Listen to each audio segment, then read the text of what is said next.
love that I can spend all of my time just focusing on building and creating something that is completely my own and doing something that I love at the same time.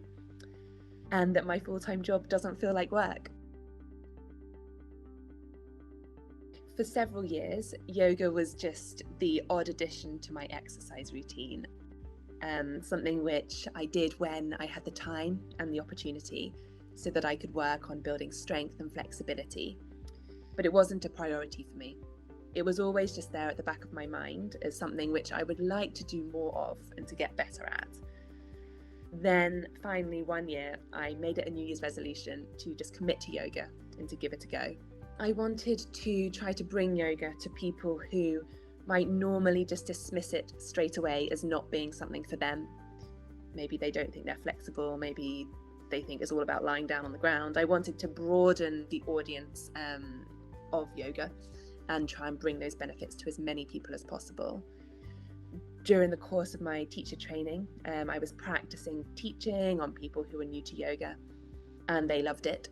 And so with their encouragement and endorsement, as well as with the support of my fantastic teacher training team, I suddenly had no doubt that I wanted to kind of go on and start teaching yoga full-time afterwards. My path to becoming the full-time yoga teacher is very much been shaped how I was affected by COVID lockdown. I used to work for a luxury travel company as a sales consultant. And as you can imagine, this industry was very badly hit by everything that happened this year. So I was placed on the government's furlough scheme at the start of the whole crisis. I did my teacher training during that time and absolutely loved it. Then I received a call from work telling me that I was to start back again in the next few days. And I didn't know how to feel.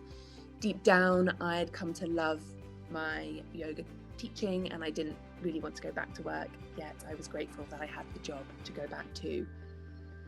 A key mindset of yoga and a key principle is to be true to yourself. And as I went back to my former job, I realized that I no longer felt the alignment and satisfaction which I once had. My priorities and dreams and values had changed, and I knew that at some time, when the time was right, I would have to leave to dive into yoga teaching full time. Then my firm offered voluntary redundancy, and I knew that I wanted to take it, but it was still a challenge to press send on that final email confirming my request, as suddenly that meant that I was on my own and it was all real. But I did, and here I am now.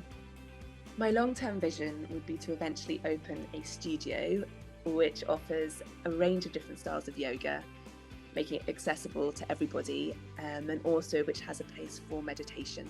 Your experience and ultimately your business will be what you make of it. There will always be a moment of doubt, a voice in your head that tells you it's a ridiculous idea that will never work. But if you create yourself a clear vision for where you want your business to go in the long term, and keep returning to your vision and to that original voice in your heart, the one that tells you what you want to do, the reason that you're doing what you're doing, just stick with that and remember that everything takes time to grow.